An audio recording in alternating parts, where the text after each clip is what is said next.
Bien évidemment sur l'annonce de Nicolas Sarkozy, annonce sur Facebook, là aussi on en a l'habitude. On en a l'habitude, ce n'est pas la première fois que Nicolas Sarkozy choisit Facebook pour s'exprimer. Le site Slate le souligne et revient sur les grandes annonces faites sur Facebook. Alors, la toute première, c'était le 6 mai 2012, lorsque Nicolas Sarkozy expliquait à demi-mot qu'il quittait la politique. Soyons dignes, soyons patriotes, soyons français, signé NS, pour indiquer que c'est bien lui qui a rédigé ce court message. Et puis ensuite, un petit message pour Noël, avant de rentrer dans le vif du sujet, puisqu'il choisira encore une fois Facebook pour s'exprimer au moment de sa mise en examen qu'il jugeait à l'époque, c'était en mars 2013, totalement infondé, injuste.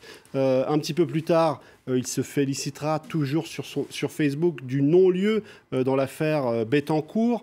Et puis, lorsque Nicolas Sarkozy s'exprime dans les médias plus classiques, notamment du côté du Figaro, avec cette tribune... Vous avez fait vraiment une bonne recherche, là. Ah bah c'est plutôt Slate qui l'a faite, et moi j'ai récupéré ce qu'ils avaient fait, donc c'est assez pratique Internet pour ça. Alors, lorsqu'il publie une tribune dans le Figaro, on la retrouve aussi évidemment sur Facebook. On s'aperçoit que c'est vraiment son médium de prédilection à Nicolas Sarkozy. Alors, il a été omniprésent sur ce réseau social, 9 posts, évidemment à chaque fois largement commentés par les médias dits traditionnels.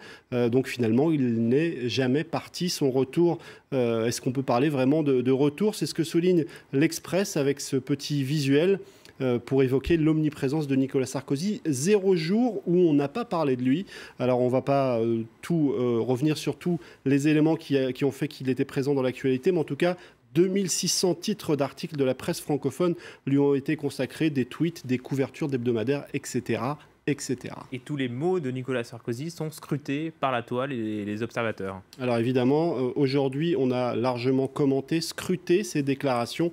Alors finalement, ce n'est pas forcément un discours très nouveau, parce que justement, il parle, Nicolas Sarkozy, d'un nouveau choix politique. C'est une posture traditionnelle chez les hommes politiques lorsqu'ils reviennent ou lorsqu'ils veulent défendre une ligne alternative. Alors Nicolas Sarkozy explique dans son texte qu'il faut aller au-delà des traditionnels clivages, mais finalement, ce n'est pas nouveau, ça non plus, puisqu'il avait tenté de le faire en intégrant Bernard Kouchner ou encore Éric Besson dans son gouvernement. Alors ce que certains ont noté, notamment les journalistes, c'est que dans son message, eh bien, Nicolas Sarkozy ne cite jamais l'UMP, le parti politique qui lui a permis d'accéder au pouvoir. Certains soulignent, comme cette journaliste, que l'UMP, c'est peut-être bel et bien fini. D'ailleurs, l'ancien président évoque la nécessité de tout remettre à plat. Mais là aussi, ce n'est pas forcément quelque chose qui lui est propre ou qui est nouveau, puisqu'il y a 2 jours, Xavier Bertrand, qui a déjà annoncé qu'il serait candidat à la primaire à l'UMP, évoquait la nécessité d'en finir avec le parti politique UMP. Et justement, que pense-t-on à l'UMP ? Alors évidemment, il y a beaucoup de réactions, celles de ses fidèles comme Christian Estrosi, qui évoque Nicolas Sarkozy comme un homme ayant fait le choix du devoir, une nécessité. Mon soutien vigilant lui est acquis, dit-il. Il y a évidemment aussi Nadine Morano, dont on a parlé à plusieurs reprises ces derniers temps, d'ailleurs très régulièrement, puisqu'elle s'exprime souvent lorsqu'il s'agit de Nicolas Sarkozy.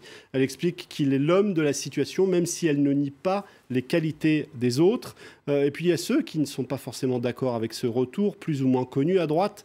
Bernard Debré, notamment, le filloniste, qui depuis très longtemps répète qu'il ne souhaite pas le retour de Nicolas Sarkozy, ou encore ce député maire d'Orléans qui considère que Nicolas Sarkozy n'a rien d'un homme providentiel. Le seul homme providentiel de l'histoire de la droite, c'était un certain général de Gaulle. Et puis on s'aperçoit qu'il y en a certains qui ont changé de position, ou plutôt presque retourné leur veste. On voit sur ce site internet, celui de France Télévisions, Jean-Pierre Raffarin, l'ancien Premier ministre, qui dit « Je n'aime pas beaucoup le culte du héros permanent » en parlant de Nicolas Sarkozy. C'était en juin 2014. Et le 16 septembre, il dit « On a besoin de lui parce qu'il a un vrai leadership ». Ils sont plusieurs comme ça à avoir un petit peu revu leur discours. On en vient au référendum en Écosse. Le non l'a remporté. Et c'est la déception pour les séparatistes en Ukraine. Alors c'est la déception, c'est ce que souligne notamment le correspondant du Figaro dans cette région du monde.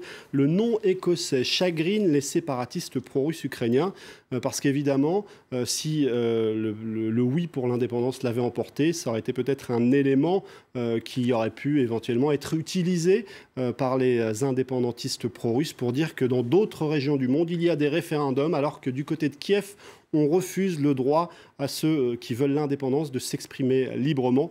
Et on va même plus loin, certains accusent le gouvernement britannique d'avoir truqué les chiffres. C'est exactement les accusations qui avaient été portées lorsque la Crimée avait demandé son indépendance. Merci beaucoup Karim, c'était un œil sur les médias. À la semaine prochaine. Tout de suite, le journal de 22h30, c'est dans 5 minutes.